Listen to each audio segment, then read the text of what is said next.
speakers and the host, and do not necessarily reflect those of Yoakley Scott Corporation and your sports network. Yeah, I've been closer to Jesus before, so can you help me out? Oh, can you help me out?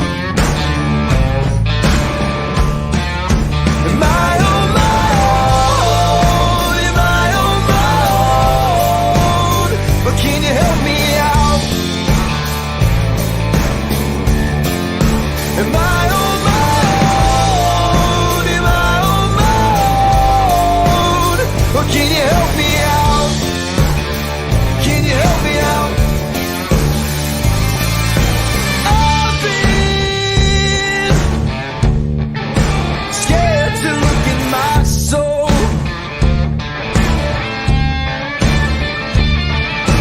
I've been afraid I would follow the road. Yeah, afraid of the things I've been told. Hello, everybody. Welcome inside a Tuesday episode of Running Point on ysnlive.com, brought to you by Greenwood Chevrolet in Austintown. Anthony Hartwig alongside DJ Yoakley. And we have a good show today. If you're a Lakeview fan, I think you're going to like it. We have Maggie Pavlansky from the volleyball team, and then we have Nolan Toth from the football team coming on at 12:30 and 12:45, respectively. We're also going to be talking to Southern's newest member of the 1,000 Assist Club, Riley Malott, at 1:15. So that's exciting. We had two milestones reached last night, DJ, and they were both by juniors. Yep. Do you want to go over them? Yeah. Riley Malott from Southern, 1,000 assists in her junior season for Southern as a setter. And then Samantha Allett from Middle Ridge, 1,000 assists as a junior as well. Caveat to that, she didn't even set her freshman season. She was behind her sister Danielle her freshman season. So she has 1,000 assists in 34 total varsity matches started at setter. That's incredible. I mean, when you look at just basically what, 2 seasons, not even like a season in 8 games, tells you that she's a special kind of player. And we had it last night. We had both of these last night, courtesy of you and Siggy, and nowhere else would you find that. And now those players have that moment encapsulated in time forever. And talking to her after the game, she has higher goals. Her sister got over 2,000, and she wants to get there bad. So is 2,000 like the creme de la creme? Oh yeah, I mean it's and especially if she got 2,000 and she only had 3 years of varsity, it would just be remarkable. But if she puts together 3 seasons like she had last year, then she's gonna bust it, because last year she had 742. It's a weird goal. Like it really is for a setter, because you're kind of hoping that your sets are perfect, so they just I don't want to say spike it, but they hit it and they kill it, and the point's over. So like it's weird to have a setter that says, "I want 2,000," because what that tells you is, or whatever the number is, what that tells you is that they're not finishing from that standpoint. Is that accurate from an outsider's perspective? Right, like the assist is, you're just like an assist in basketball. You're passing the ball, hoping the guy hits the shot. An assist in volleyball, you're setting the ball, hoping, 1, that it's a good set, and 2, you're hoping that your hitter puts it away. Yeah, I don't want to get I don't want to take the negative, but I'm thinking this from kind of a different point of view, and it's like, man, you kind of want just as almost as low as possible from that standpoint, because you hope the kill's on the other side. Well, you want a high assist rate, because you want your sets to end in kills. That's what but Anthony, you want it to end in a kill. So if you set up and it kills, that's 1. Yeah. That's it. You don't want to have 15 sets in 1 point. You know what I mean? Because that means that the kill. But that's only 1 assist. Like, you get assist if it ends in a kill. That's the only way you get an assist. Oh, you don't get an assist just. No, the assist is only if it ends in a kill. Just like in basketball, that's you only get an assist if the shot goes in. That's bunk for me, because that would have been like, you set it and you assist it in the kill. Like, that's out of your control. Right. That's completely 180 of what I was just talking about. But I thought that you get an assist no matter what. If you just pop it up there and the kill is the attempt. Wow. Okay. All right. I see you. So now, yeah, hell yeah, I want 2,000.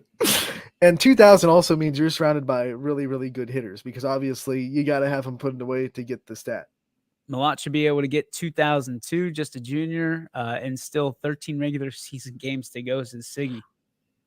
It's ridiculous. Those two are going to be kind of on a race. Race to 2000. I can appreciate the assist. I can appreciate the sets, but man, do I love kills. Like nothing gets me jazzed up like someone like the other day, last week, I think it was Columbiana and Jackson Milton.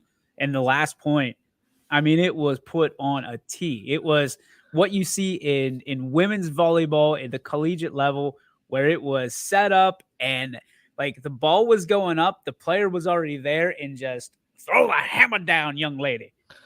What gets me really going is when you're expecting a big kill, it's hit really hard, and then all of a sudden someone pops it up in the air. Like, you're that you guy, see a dive out of nowhere in the corner and just pops it up in the air. You like those digs. I like the dig. I like the dig because I like kill like assassins. It's a violent sport. You're attacking, you're killing, and then you're digging to bury the body. In verbiage only, but it's like I can appreciate it because how many people can you? I mean, from a reaction standpoint, can sit there and that ball is humming when it gets over. Dig it out. Understand where to be. I would be interested to ask, and maybe we'll ask Maggie Pav, how you read that. Like, do you read body or do you read arm? Do you read location, or is it kind of like all of the above? Because that's kind of like getting into their head a little bit of, okay, how do you dig it out? Because you're not, I mean, you got blockers obviously in the front line, but then anybody behind the blockers has got to be able to dig. And you're talking about, people that are 3 feet away, 5 feet away, 20 feet away. You got to be able to do it. And you've got to be able to do it almost like synchronized with the rest of your team. And then you got to do it, and it's got to be accurate too, because you want to get your offense and system so you can return the favor. So you got to put a pass on the ball, and then you got to try to get it as close to your setter as possible. I'm seeing less of that the further and further we get towards to volleyball. I mean, the progression of that is just keep it up. You know what I mean? Right. If it goes back on one hit, that's fine. You kept the point alive. Right.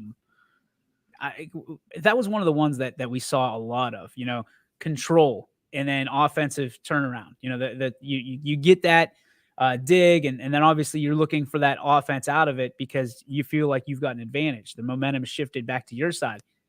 I'm seeing less and less of that. And I don't know why. I don't know if it's because the hitters are getting better or if it has to be that, right?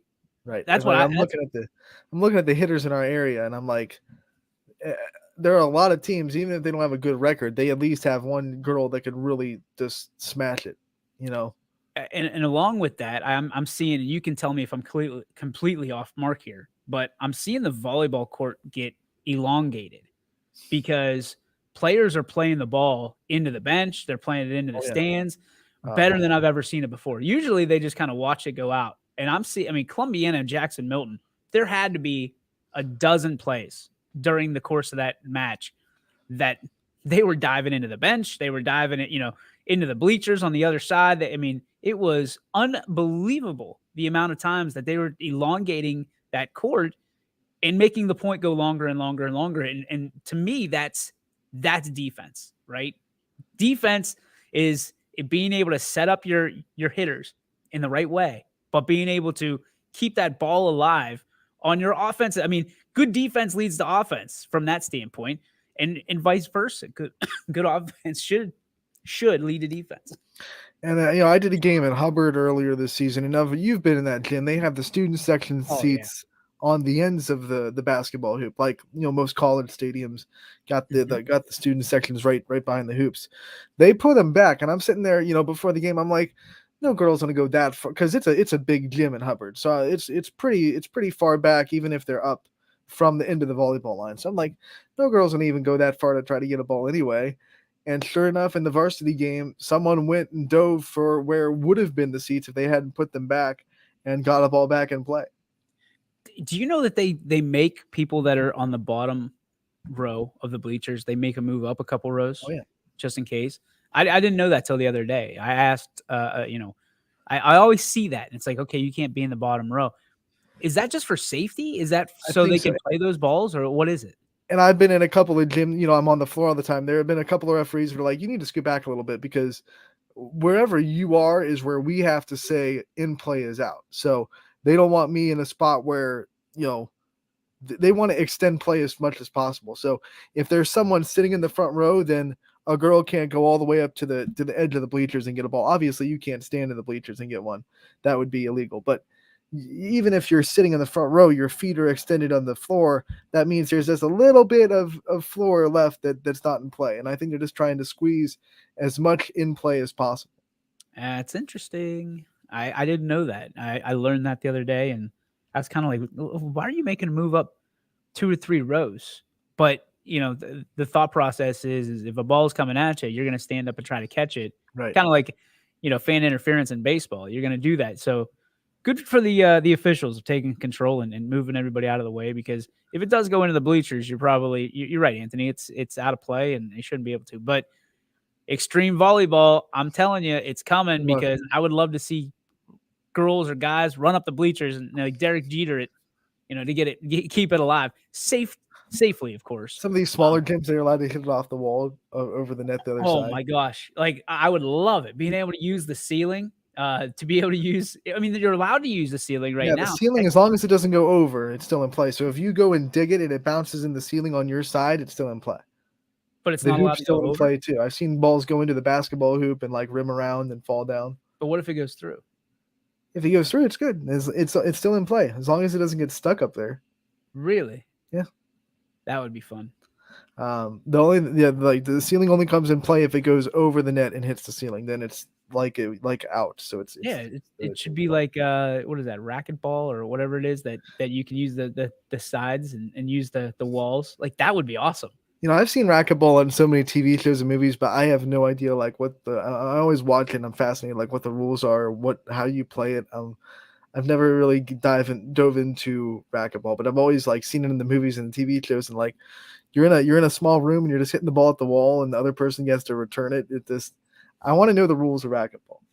I'm sure you can find them somewhere. I know. I think I have the book of every sport known to man here at HQ, and I just keep flipping to the soccer one and just enamored by like, okay, what are the rules of soccer? Because nobody, I'll give the credit where credit is due, because Richie and Romo have really taken a liking to soccer this season. They really have. I mean, Richie kind of bidding farewell to you and saying, hey, you can take volleyball. I'll take the soccer game tonight. So that's big. So I'm excited. But yeah, extreme volleyball is what we're going to create and have it around here, because I think it would be awesome.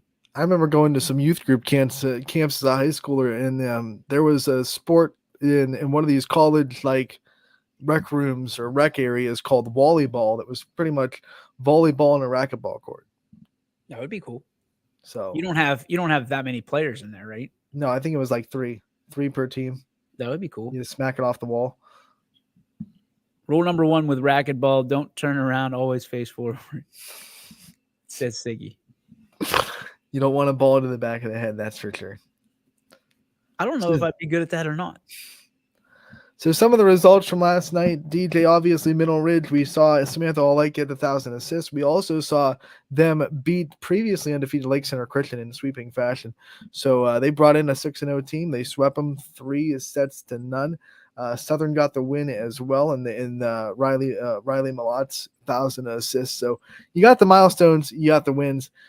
Liberty has been donned the cardiac cats by Alec Cabrera. They're continuing. You were the one that donned the cardiac worked together on that. I sent it in the group chat, and then Alec was smart enough to use it in the article. And Liberty fans have run with it. I've seen their coach run with it, and a couple of their fans shared it and loved the nickname. So.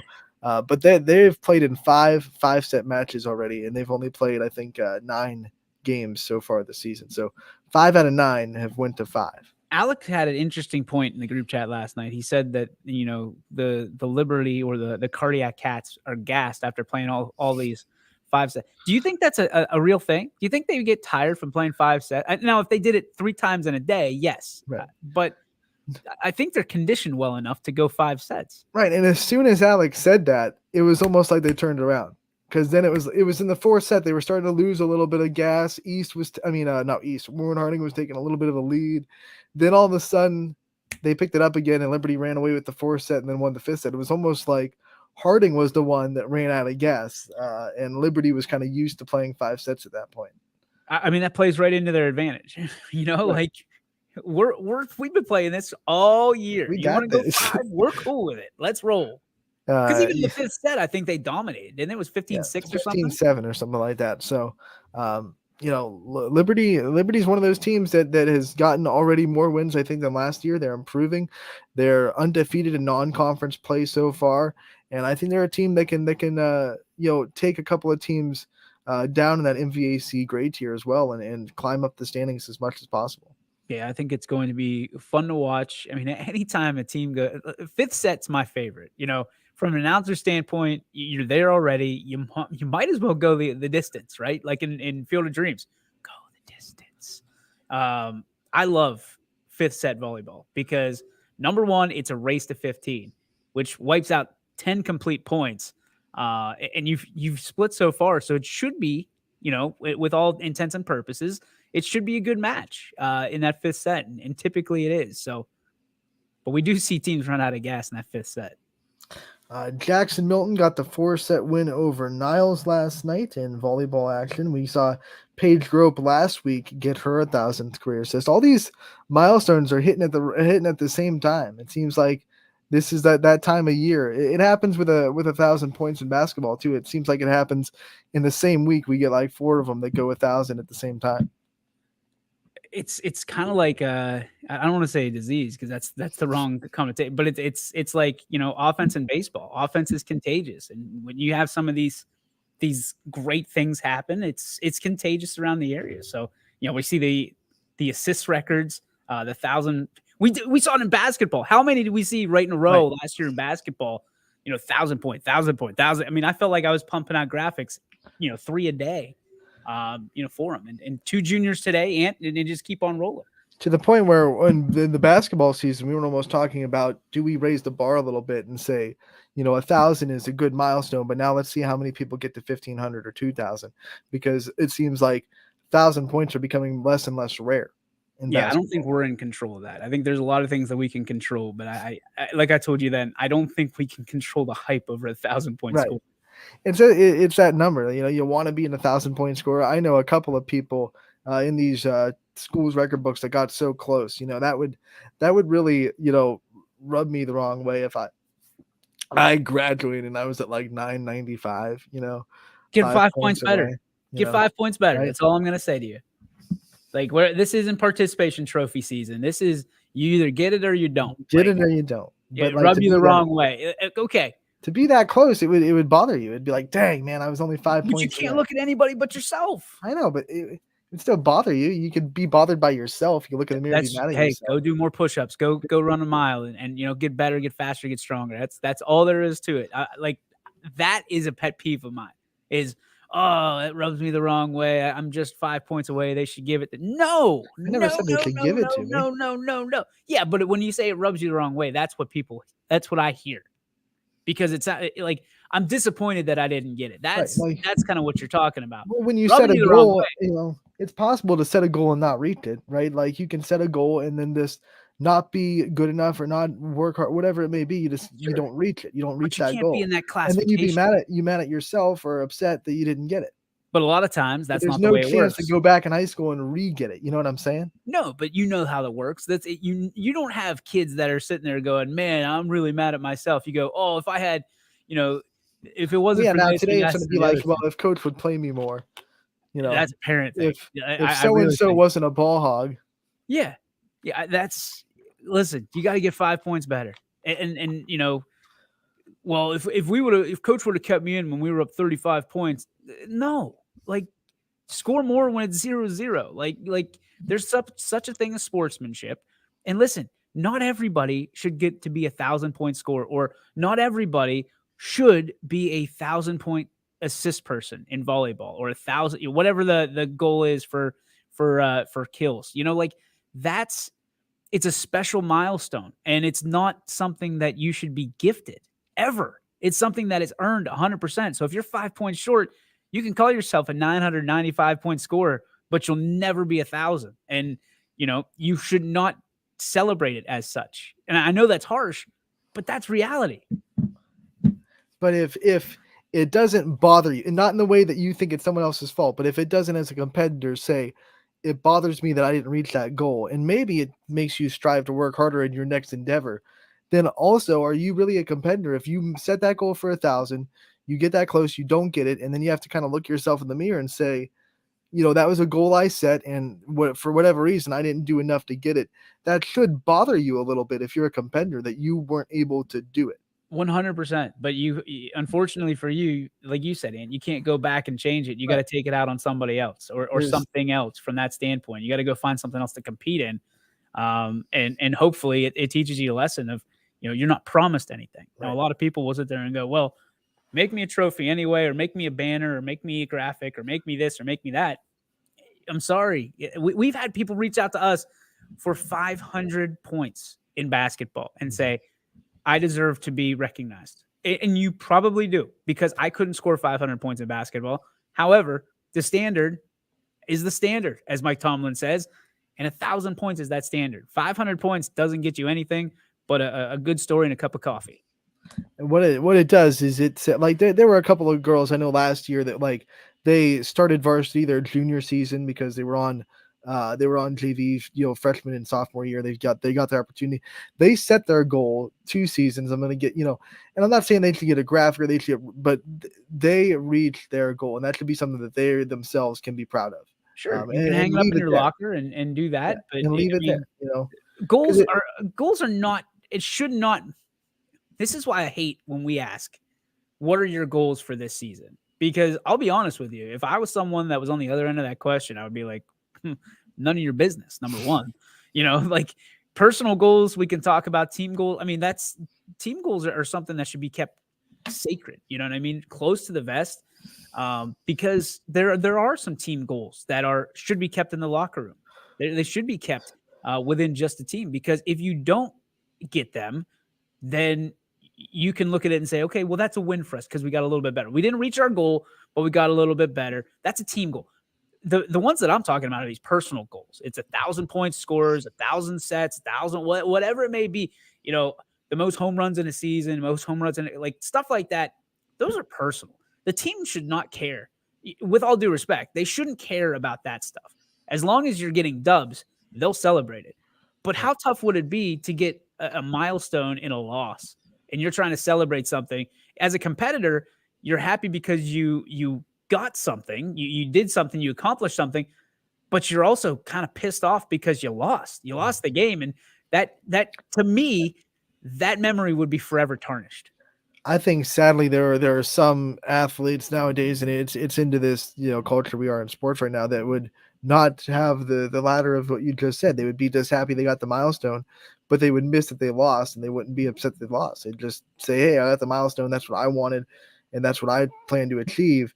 And they kind of don't, they skip over the fact that you guys still lost as a team, and you should be upset about that a little bit. And those will be the teams that are not there when it counts. You know what I mean? Because if you've got leaders that are looking at their own records and care that much about their own records and things of that nature, you're not going to care whenever you're in a bind. Those are the guys that want the ball because they want the glory, or the girls that want the ball because they want the glory. It's a team sport. You've got to be able to receive, you got to be able to block, and you've got to be able to be happy for that other person that's wearing your uniform whenever good things happen to them as well. Some other results: Poland volleyball got the win over Boardman in 4 sets. So that was a good non-conference win for the Bulldogs.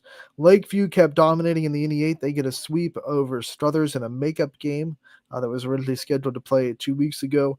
And then we got some girls soccer matchups that went final. Salem got the win last night on the soccer field over Beaver Local. They shut them out.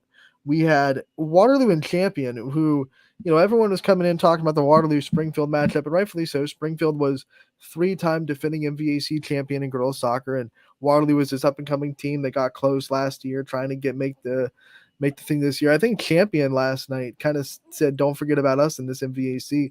They tied Waterloo 0-0. So that kind of puts a monkey wrench into both their seasons, as when you tie, I think it just goes as you don't win, you don't lose, but you don't really gain any points in the standings either. So Champion and Waterloo tie in a scoreless tie.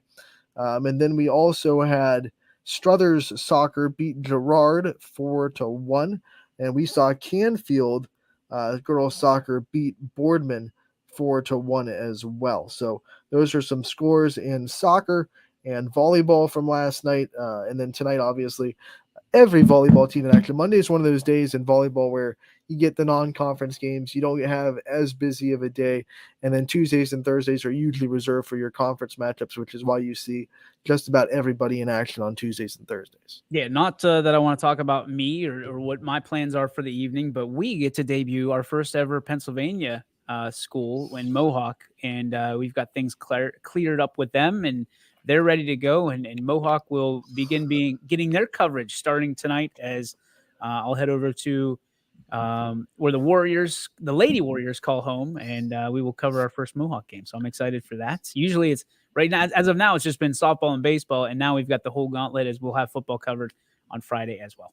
We get our first taste of Pennsylvania volleyball. See what that looks like over there. I'll be there. I'm sure it looks very similar. Yes, it will. But sometimes you just never know how it's different. It's funny how some states would just be better at a sport than the one that's right next to it, or the sport is just a little bit more condensed into one area or whatever it may be. Just judging by being a Westminster alum, the volleyball over there is pretty doggone good. Oh, yeah. So I can only imagine that some of the teams around the area that they're pulling from are pretty doggone good as well. They just don't make that jump into college. They're probably standout players as well. I don't expect a whole lot of difference. I'm imagining that we'll have some big dogs of the Valley nominations coming up for football and volleyball rather in the near future. And those get released tonight, by the way. So if you're looking for the new Baird Brothers Big Dog of the Valley nominees for this week, they will be released later tonight. And it's always exciting. We had the winners announced yesterday. Abby McElroy from Canfield and then Wyatt Morris from Southern were the volleyball and football winners from last week. And Southern gets their first ever Big Dog. And that's big, a big dog win because Riley was actually nominated from volleyball. And Wyatt had an unbelievable 98,000 votes for big dogs this week. And we always talk about the small schools are the ones that show up the largest during these votes, and Southern with their first ever nomination in football comes through in the clutch. And Wyatt's got his shirt already, man. I think both schools have their shirts. Abby got her shirt last night with or no, maybe she didn't, because was it Poland Canfield? Did you say Poland Boardman? I think Richie's bringing the shirt with him tonight because we're both going to be in Canfield, and we'll just have it to her tonight. Yeah, so he took it last night just in case, but he's got it for tonight, and Wyatt got his shirt last night, or at least this morning, passed along to him. So we're excited to be handing those shirts out and representative of the big dogs of the Valley. One of my favorite logos, the bulldog with the guns out and the 6-pack. I think it's an 8-pack actually. The dog's ripped. Dog's ripped, man. That's a real big dog. That's a tough puppy. When you look at did someone design that? Yeah, Tyler Baird. I like it just as much as you do, and I like the graphic that we were able to make. Well, Quinn and Richie were able to tag team. I saw them doing it during the show yesterday. The white outline of the big dog with the black background really makes it pop, and you can see all the muscles and how just ripped it is. Let's calm down with the muscles, man. You're making people sweaty. Muscles. You gotta have muscles. We are going to get our first guest of the day. It's going to be Maggie Pavlansky from Lakeview Volleyball, and it seems like she's been playing there forever because she's been dominating since her freshman year on this varsity team. Maggie, thank you so much for taking the time to join us today and being a part of Running Point. Thanks for having me. When you look at this, like I said, I mean, you've been on this varsity team since your freshman year. It is your senior year now. I'm sure your opponents are thinking it's about time. But what's your perspective on getting to this point in your career and getting into your senior year, and how does it feel to kind of try to reflect on your 4 years at Lakeview as you dive into your last season of volleyball with the Bulldogs? Honestly, like these 4 years have been a blur. Like it's just gone by so fast. Like I feel like it was just my freshman year, like not that long ago. But now, like it's my senior year. I'm just taking it day at a time, trying to enjoy it. And right now, I am enjoying it. We're doing pretty well, and I hope that we keep that going. Top spot in the power rankings for 2 weeks. The one question, Maggie, I have to ask you, we talked about at the top of the show. You're seeing so many hitters swing harder, bigger, faster, stronger. I know your dad knows a thing or two about that. When you are on the volleyball court, how do you read someone, or how are you taught to read someone that's swinging so hard nowadays? I try to look at, I look at them during the warm-ups. I'll watch film, and then when I'm on the court, I just try my best to read their arm, and I also look at the set and see where the set's being set, so then I can adjust my defensive position in my release so that I can read where the ball goes. You play a little bit of front row, a little bit of back row. How's that change when you have to read in the front row for your blocking and then read the back row for your back row defense? One of the biggest things is just reading the setter's tendencies. I try to see where her body is positioned to see where she's going to try and set the ball. So then once the hitter receives the ball, I'm in the correct stance, whether I'm trying to block or I'm playing off blocker defense. I just try to stay ready wherever it goes. So you're a senior now. We've already kind of mentioned that you've been a varsity athlete since you were a freshman, multi-sport athlete.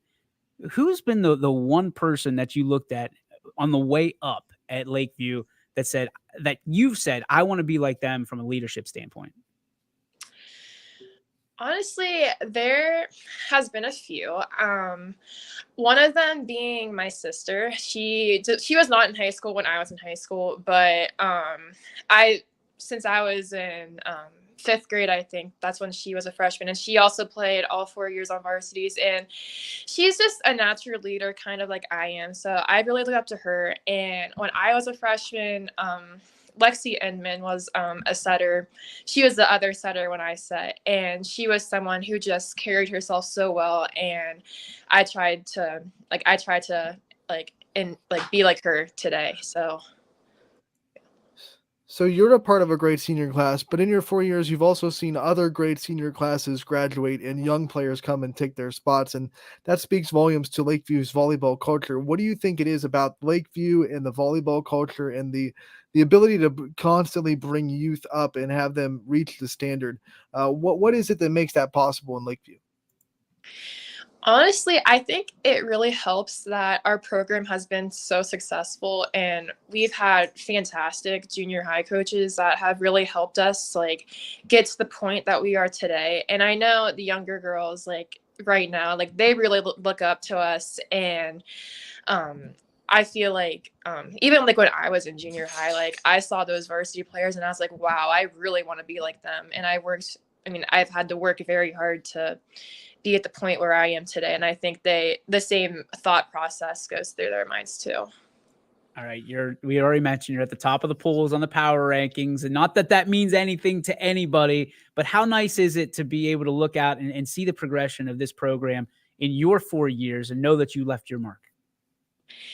It feels great. Like you said, we are at the top of the pools, but it doesn't mean anything until postseason time. So once we get there, everyone's 0-0, so we'll go from there. But over my 4 years, I think that the progression of our team has just excelled, and we've just wanted to get better every single year. And I think this year there's a chip on our shoulder that wasn't there before, and I think it's awesome. And I think that it's really helped us this season. Yeah, and you bring up that chip on your shoulder. It showed in that Girard match a couple of weeks ago. I want you to take us back to that match and what went through this team's emotions and what was the mindset going in, because obviously for the first time since the NE8 was a thing in volleyball, you guys were the chasers instead of the chased. What was it like going into that game knowing that Girard was the reigning NE8 champions instead of you guys? I mean, like the day leading up to that game, like we had Austintown Fitch and Girard back to back. So we played Austintown on Saturday, beat them in 4 sets. It was a great win for us. They're a fantastic team. So we had momentum going for us. And the day before, I was like, guys, we're ready. Like, we got this. Like, just be confident in there, have fun. And we got to the game started, and we probably had like the worst first set of our entire season. So I was like, guys, like, are we having fun? Like, we just had to like regroup, and in the middle of that second set, we had to come back from a like 7 or 8 point deficit. And from that point on, like, we just played very well, and we did pull it out, which, was very, felt pretty good. So, we play them again next Thursday, so I'm excited for it, and I'm sure they are too. It'll be a great match, and I'm excited. Like, I'm just enjoying it. Everybody knows Lakeview's got a ton of school pride. It's been some tough years in recent years, kind of all across the sports, but it seems like the times are changing. Maggie Pavlansky, do you feel it inside the school? Do you feel it inside the gymnasium whenever you guys and ladies take the floor?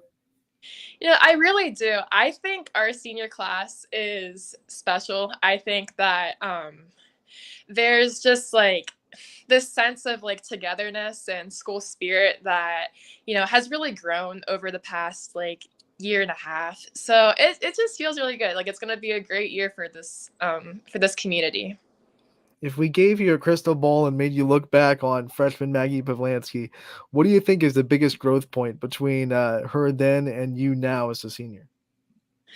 Well, I'd have to say freshman year, like, she was very like I still am, but like I'm a very like nervous person. Like, I get stressed out. Like, in freshman year was like 1,000 times that. And I think now, like, I just take everything like a day at a time. Like, I'm enjoying it. Like, I think people can see like when I play, like, I have fun, like, I'm into it.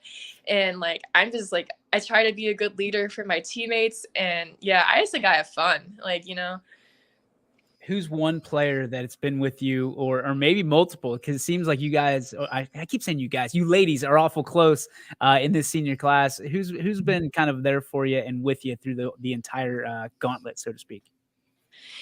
Like our 4 seniors, to be honest, Brooke Schneider, Maddie Bayes, Tara Lytle, and Emma Schmader, like, we've been playing together since 7th grade.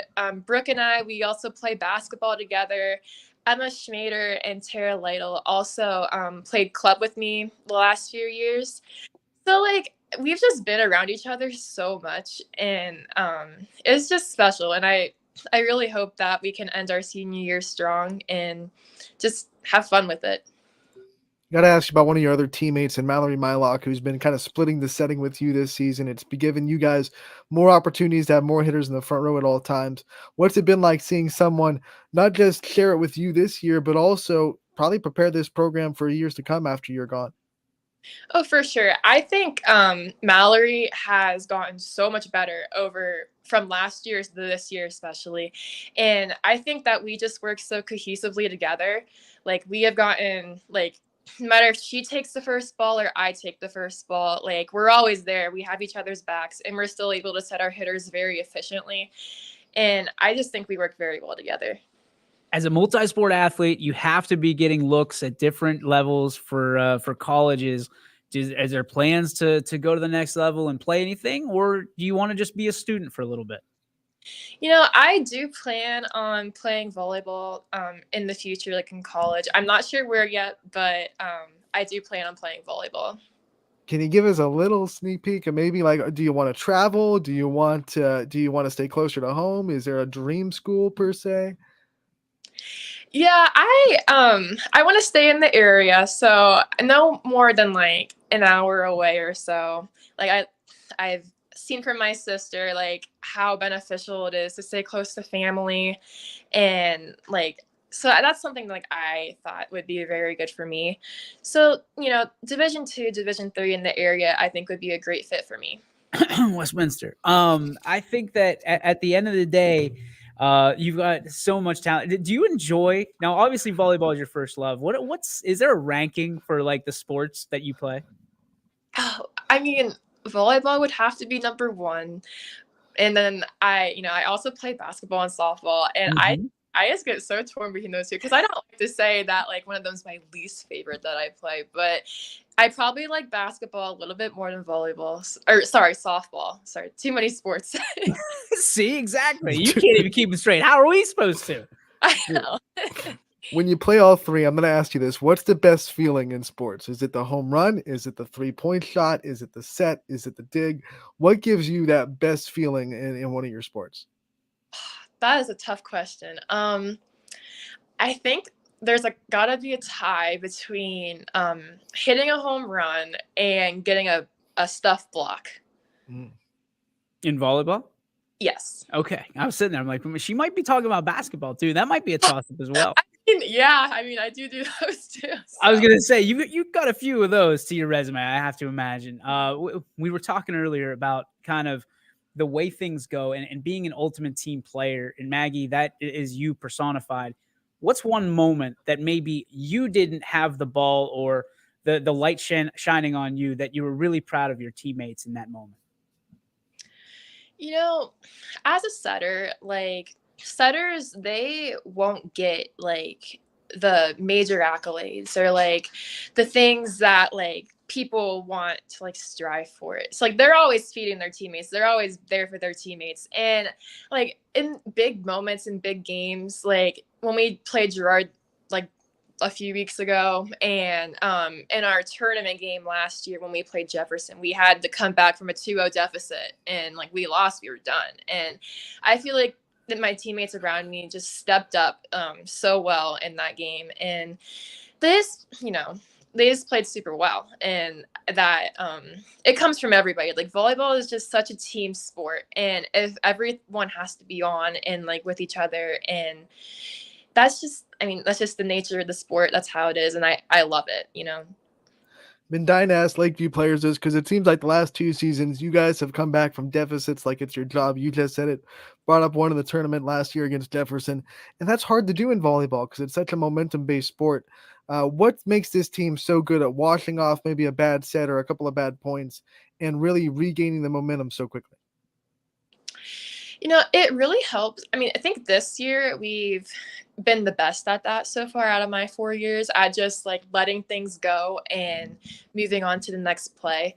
I think our team has grown so much, being mentally strong, and it really helps when we have two such dominant middles in Tara and Reagan Price. And I think when we're able to get them the ball, our momentum swings right back to us, and we end up realizing hey, we can do this.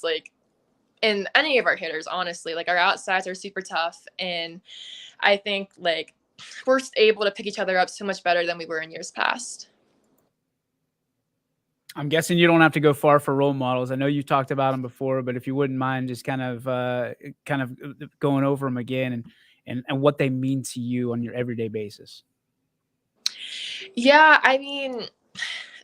my role models, my sister and my parents too, honestly. I've seen how hard they work and how they approach things in their life, and I want to do the same. I just want to be a good person, and I just I want to enjoy it. Maggie, thank you so much for taking the time to join us today in the middle of the day. We thank you so much. And we look forward to continuing our coverage of you throughout your senior season. And we also look forward to talking to you again real soon. All right. Thank you so much. Give your parents our best, please. Yeah, I will. Awesome. There she goes. Maggie Pav.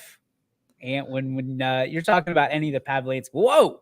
When you're talking about any of the Pavlanskys, you're talking about class personified. And Maggie is no different. Absolutely no different. In fact, she continues to raise the bar for everybody around her, and one of the nicest young ladies you'll ever meet. I know I texted you. I don't have anything left for her because we've interviewed her so many times. Right. But I wish I would have said, what do you want to do? What is it that you want to do other than volleyball and going to school? in life, because somebody like that's special. There's probably a multitude of things that she would excel in across the board throughout the rest of her life. I think the great thing about that Pavlansky family is it's so big, and everyone, like you said, personifies class. So because it's such a big family, you have, people and coaches touching different, impacting kids in different communities throughout the area. So it's not just centered in Lakeview. You got Poland, you got her sister coaches at South Range for basketball. You got a bunch of different communities being impacted by the greatness that is that family. And her brother, right? Steven, isn't he's in the military. So, I mean, you look at that and you go, this is pretty impressive. I mean, it's a pretty impressive family just from that branch, let alone the rest of the tree. My goodness. From Lakeview volleyball, we go from that to Lakeview football, and a guy that has been putting in work in his own right, Nolan Toth. One of the big reasons why Lakeview has been so impressive this season. Nolan, thank you so much for taking the time to join us today. Thank you for having me on. Such a dude. I mean, you guys have gone from the heart of Ysn. I mean, you've taken it from ground zero, literally, and like a phoenix rising from the ashes. And you guys right now, one of the top teams in all the area. A lot of teams looking at you saying, how did they do that? Nolan, when you think about what you've gone through, how did you guys do this? I mean, you've turned into one of the best teams in the entire area, dude. It's been a lot of hard work in that off season. Like last season we were young, we were smaller, and we put a lot of work in the weight room and on the field in the summer. And we've gotten bigger, stronger, and faster, and we just relied on what our coaches have told us to do and rely on the game plan and just keep coming out on top. You go through the non-conference slate. You have a successful non-conference schedule with a 2-1 record, and then you start conference play with a win over Niles. Did the win in conference just give a little bit more validation inside the locker room to say, it wasn't a fluke? We got this. We can compete in this conference, and we are here to stay almost. I feel like internally, we expected that. That's what we expected to do, was come in and win those games. We expect to compete every single week. So throughout the season, I wouldn't say it's been a surprise to us, and we just go out and play our hardest every game, and know that if we do that, we're going to come out on top. What's been one thing that bothered you about the seasons past that you wanted to correct, and you've seen it been kind of pushed the other direction this year? Well, really, we have everybody buying in, and everybody shows up every day ready to work as hard as they can. And that's what's been the biggest thing, is everybody wants to win. And so that's been the biggest part of this turnaround. It's also Coach Bellino's second year under the helm of head coach. How much has his culture impacted this turnaround? Oh, it's everything. He shows up every day, and he pushes us, and so does the rest of the coaching staff. I mean, it's great to have him at the helm. So what inspires this year's Lakeview Bulldog class? I mean, there's got to be bulletin board material. There's got to be stuff that you guys see online, on the web, whatever it may be. What's are some of the things that you guys look at and you go, we're going to prove them wrong. We're going to prove everybody in this locker room right. We just everybody, every single game we think, like, people still aren't believing in us. They're moving the goalposts farther and farther. And we just, every single game is a chance to prove ourselves as one of the top dogs in the county and in the valley. Take us inside the locker room. How close-knit is this team, and how much of a brotherhood do you guys have with each other going to battle every night? Yeah, we've become really close because, we had to be very close in the offseason. We worked so hard together. We have a lot of great leadership from the seniors, like our captains, Luke Canzanetta, Seth Shipman, and Aiden Schulman, who pushed us in the weight room every single day. And it really created a great bond between everybody. You mentioned that weight room. That weight room has been a foundation for so many teams of kind of turning that corner. What does the weight room mean for you guys? Is it the foundation of building the next generation of Bulldogs? Shout out to Coach Romano who puts our workouts together. We still lift twice a week. We think that's the biggest thing for us is our strength, and that's what's keeping us on top in these games. It's one of the biggest things of why we're at where we are right now. In that weight room, what's your favorite workout circuit? Probably bench. I knew it. Everybody's favorite. Everybody loves the bench. Nobody says squat ever. I don't mind squat as much as deadlift. I prefer squat to deadlift, but everybody's favorite is bench. What are you putting up, young man? Now it's time to get all the girls looking at those numbers. And we haven't maxed in a while. I mean, I'm not sure where I'm at right now. See, that's the easy way out. He's just trying to keep all the ladies tempered and all these recruiters tempered because he wants to show it off later in the season. You don't max out during the season, right? That's like the worst thing to do. Yeah, we didn't even really max out much. Like in the summer, we didn't max out. So it's been a while since we have max. Do you remember your last max at bench? I would say 185 for 3 was like my last. That's about where we were at. But so you guys go combine style? Yeah. Well, yeah. Well, we do 3 max reps usually. Gotcha. And then from that, you take that number is what it would be, basically. Yeah, and we see like where you grow from your 3 rep max to the next month, and see where your 3 rep max has grown. Who's the guy in that locker room, in that weight room, that's always pushing everybody else to do better and to build their reps and to go up to the next weight class? It's definitely Seth Shipman. He works really hard on his own. Even he goes to the gym. He's gotten into powerlifting. His transition into who he is today, from like changing his body, has been one of the most impressive things I've watched over these past few months, and he's really inspiring. All right, Nolan, that's all well and good, but you got to keep your eye on people that are going to help you move in the future to the dorms and stuff like that. Who's the guy that you want carrying the fridge alongside you as you guys are going in the dorm? One of my best buds, Tyler Hovance. He's a really strong dude. He's impressive to see in the weight room. He throws around a lot of weight, and so does Nanda Makroglu. Those two are guards, and they're impressive in the weight room. Who's the guy that's in the weight room all the time? Tyler Hovance.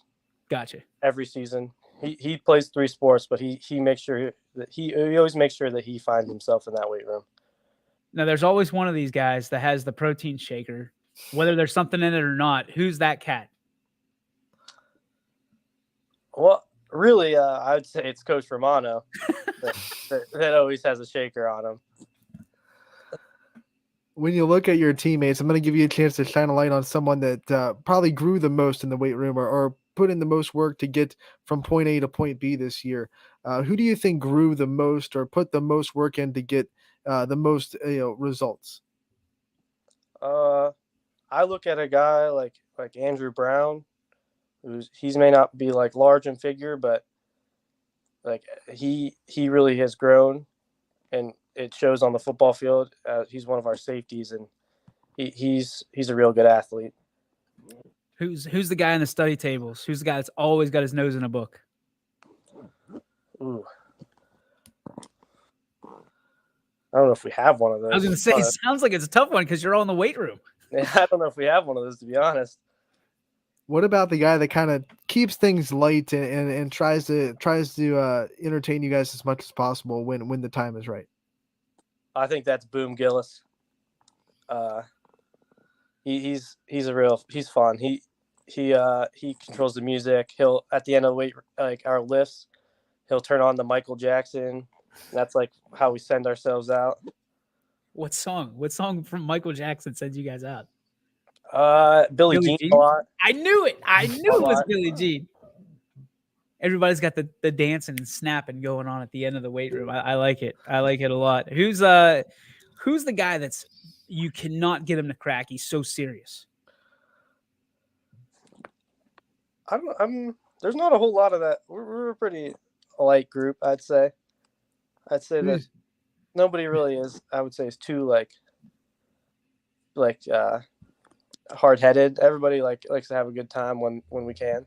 Is there anybody that has like the speech bug that is the guy that stands up and when he speaks, everybody listens?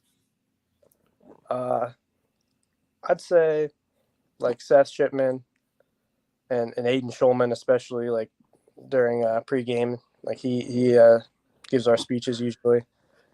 Who's that one guy during post-game meals? You have to make sure you get food before him, because if he gets to the table before you, it's all going to be gone. Sam Balest. See, you knew that one like that, so it's happened before. He's not going to be happy with me for that one, but well, at least you know how to pay him back. You could just buy him some food. I mean, right? That's true. Let's talk to you for a little bit about yourself. I mean, this is obviously something you'd love to do at the next level, right? You want to play football. What do you want to do, and what would you want to study? Yeah, I would love to play football at the next level if the opportunity does arise. I think I look into physical therapy is something that I think that I would enjoy getting into, and being like an athletic trainer on Friday nights and stuff like that. There's an atmosphere and a pageantry to Friday night football. What's your favorite part of the atmosphere of a game at Lakeview on a Friday night? I love looking into the stands, like score a touchdown, look at the stands, see everybody in there, see my little cousins in the stands, and just it's a great feeling when you see everybody and they're all cheering for the Lakeview Bulldogs. When you look at your remaining schedule, what's one team that you would love to win more than any other? I don't know if I have one. There's it's every single team just because of how last season went. Yeah. That like you want your chance at everybody, because I like that little revenge tour, huh? That is, yeah. That's how it is. What's been your favorite moment on the field so far with this team? One that sticks out is at the end of the Niles game is get into victory formation, and that was a hard fought game, and that one felt really good. All right, the last question we typically end with role models and people you admire. Let's leave it out there for everybody. For you, Nolan, who are the people that have led the way for you, that have been your role models, and you want to give them a quick little shout here? Well, for one, I want to give a shout out to one of the seniors from my freshman year, Kyle Roberts. He set the tone early of what Lakeview football was all about. And then the seniors last year, Colton Majorca, Gavin Mauger, Evan Davies, Glenn Tolliver, Nate Fox. It was a rough season last year, but they showed us what we had to do and had to come in and work. And they're a big reason of why we have success right now. All right, Nolan, thank you so much for taking the time out of your day to come on and talk with us for a little bit. We loved having you. We look forward to watching you the rest of the season and also talking to you again real soon. Thank you. Good luck, young man. Thank you.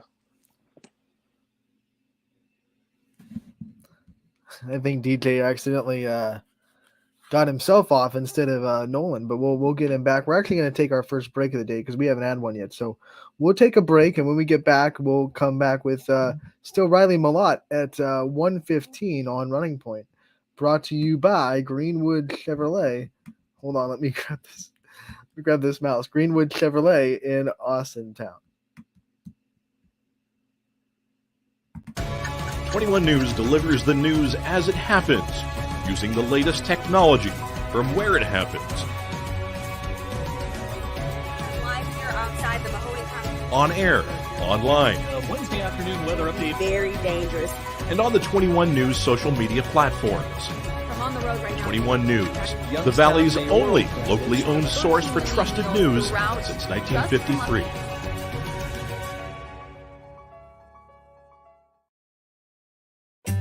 As fine as the eye can see, the finest hardwoods from the finest trees. Made for your home and within your means, Baird Brothers will help fulfill your dreams. Let life and light come shining through in quiet morns. And heavy traffic, too.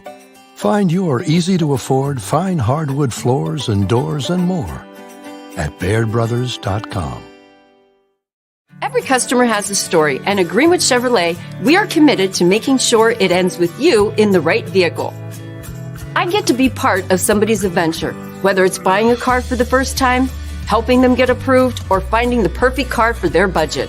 I'm proud that people trust me with their finances. They trust me to take care of them, and they trust me with their story. I'm Tracy, and I'm ready to go the extra mile for you, only at Greenwood Chevrolet.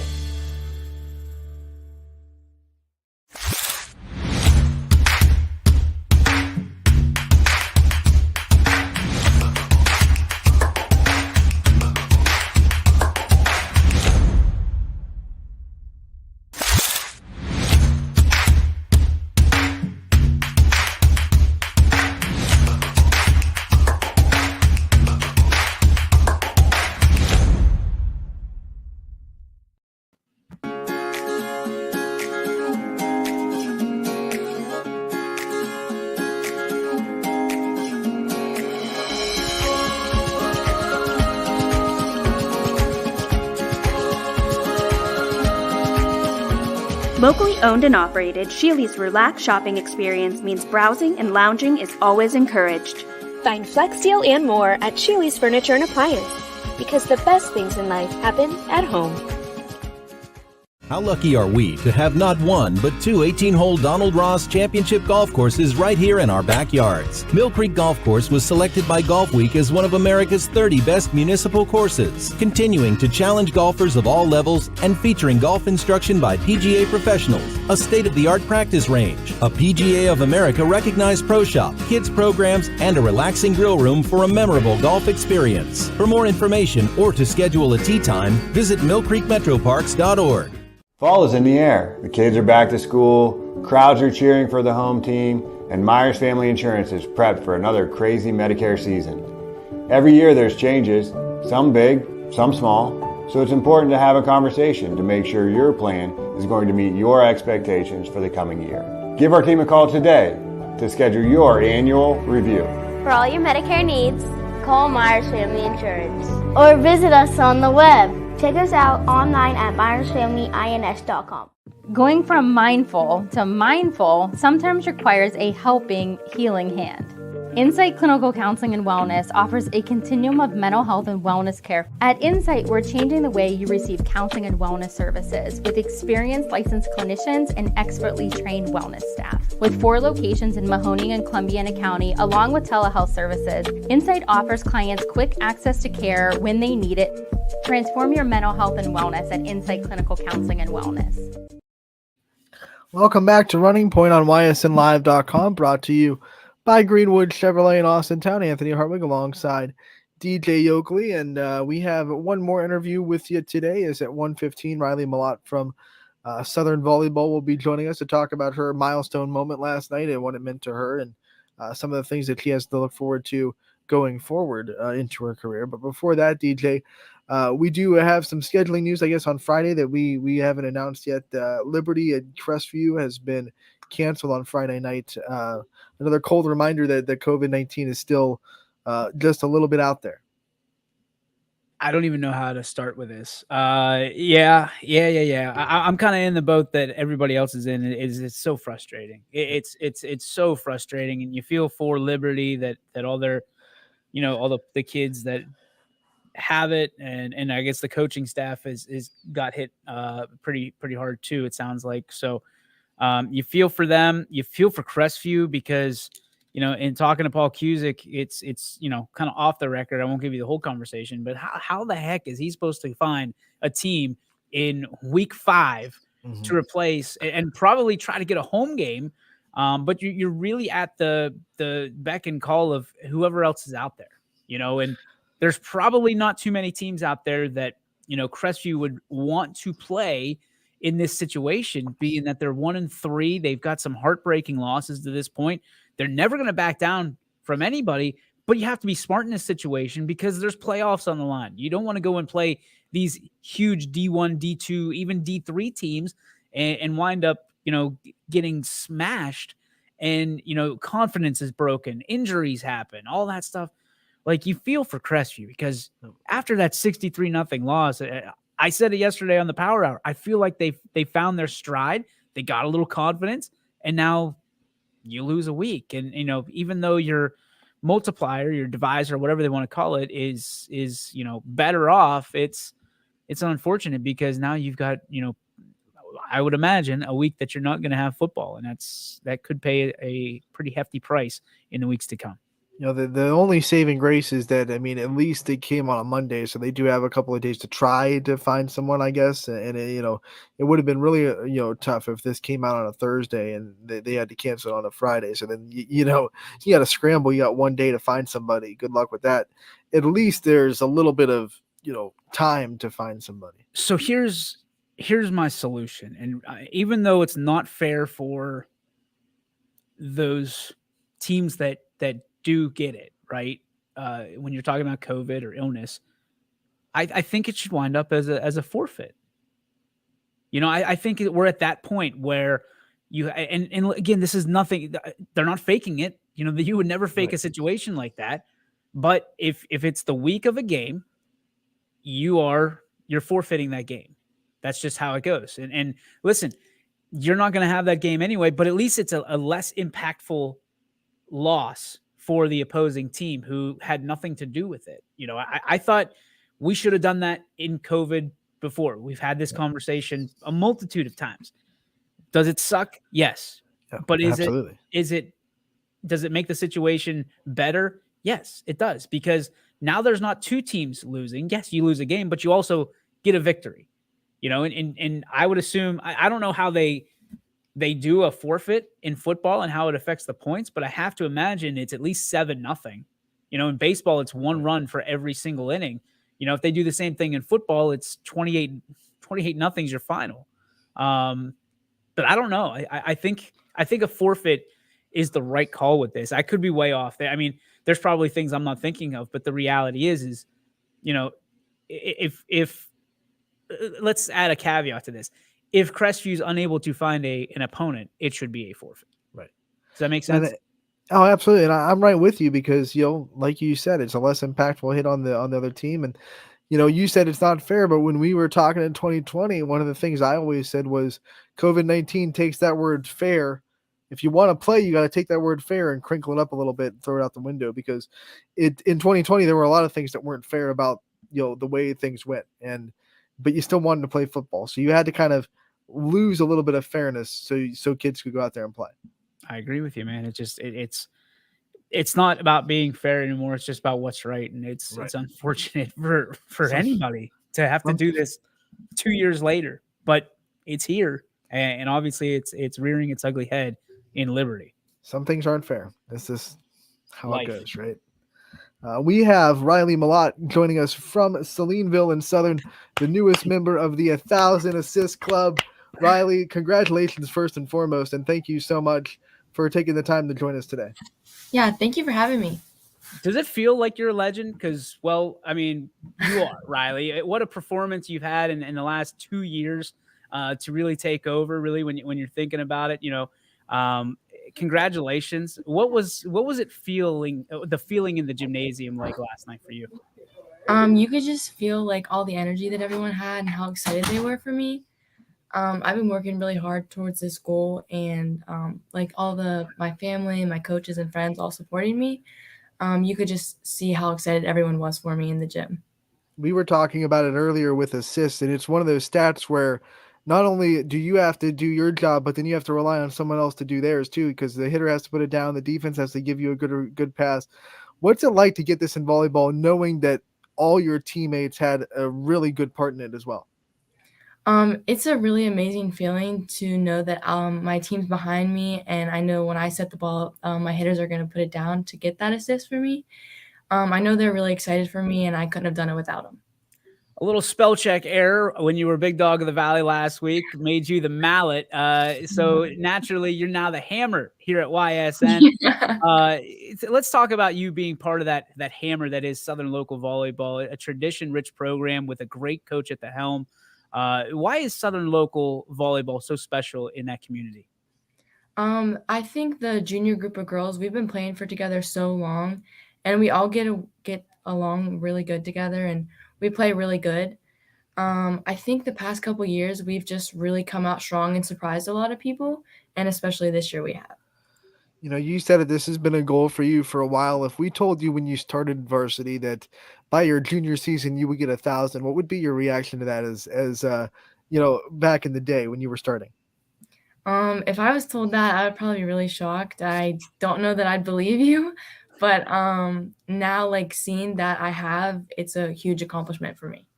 I'm imagining that you've already been checking off the goals prior to last night, not only in your career, but this season as this program continues to turn around and become one of the elite programs in the area. What other goals do you have? I know I pitched it earlier that I'm not going to go over team goals. What other goals do you have for the rest of your career that you'd love to accomplish? I really want to just keep getting better with my setting. I've started blocking a lot more this year. I would like to hit every once in a while, but if I can be the setter to set my teammates up, I'm okay with that. I really want to go to college to play volleyball, so I hope that me stepping up and getting better will help me get there. Volleyball X's and O's, there are always different types of sets and different people to set. What's your favorite kind of type of set to put up? I really like a fastball to the outside. It's real quick, and the other team's not ever expecting it. I just learned something. I'm going to try to figure what that is as we go into announcing it. I've been announcing it for 6 years, Riley, and I'm still trying to make up my own terminology that people ask me all the time. So fastball to the outside, yeah. I'm accustomed to that in baseball, so I'll have to adopt that into volleyball as well. There's a long list of great players that have come through Southern Local that I'm sure when people think about that program come to mind. Your name now on that list forevermore. What does that mean to you when you think about that your name is now etched in the history of the Wigwam? It means a lot. I looked up to Hannah Brothers a lot because I know that she was a really good setter all throughout high school, and I always looked up to her and wanted to be up on the board for 1,000 assists. And now that I am, it really means a lot to me. DJ called you a legend when you came in, but you're also coached by a pretty good volleyball legend that has been doing it for a long time. What's it like to kind of be under a guy that when he speaks, you definitely know he knows what he's talking about? It means a lot. I know that he knows what he's talking about, and he's not going to lead me wrong ever. And just to know that he's supporting me means a lot. Talk about your teammates. I mean, we saw the pictures that JT Higgins provided us, and there were a couple moments throughout the match that they just kind of wrapped their arms around you. It felt like they embraced the moment as well, and they were so proud of you for what you've done for them. Is this a very close-knit team this year? Is that sort of the difference in what we're seeing at Southern Local? Yeah, we are really close with each other. We celebrate every point, no matter what happens. We're always there for each other, cheering each other up, picking each other up, no matter what the circumstances are. Our girls, they're really supportive of each other. Our middle, Hannah, she will cheer and dance over anything, and she really brings the spirits up of our team. One of the things that we're learning really quick at YSN is how good the Southern community is at supporting you guys. When you see fans supporting you and you get the energy of the crowd, what's that make you feel like? It makes me want to play 10 times more better and just really step up to what I know that I can. When you get to put on that blue and gold, you got it on today, which is good. That's a good little omen. When you get to put that blue and gold on, what does it mean to you? It really, I can show that I'm supporting my team and my school by wearing the colors. The jersey really means a lot, and especially the number. I've had 9 my whole entire volleyball career, but wearing the colors really means a lot because it shows I'm supporting the school. Is there anything behind the number 9 for you? Not really. I just chose it and have stuck with it. I like it. When you look at your career in volleyball and the growth you've made, what has been the hardest skill set to kind of learn and master as a volleyball player for you? Probably the hardest for me would be hitting wise. I've never really been a hitter. I've mainly just sat and played back row and defense. But this year and a little bit in last year, I started hitting. And I was rocky at it first, but I've gotten a lot better. So being a junior, it's time for the recruiters to come knocking on those doors.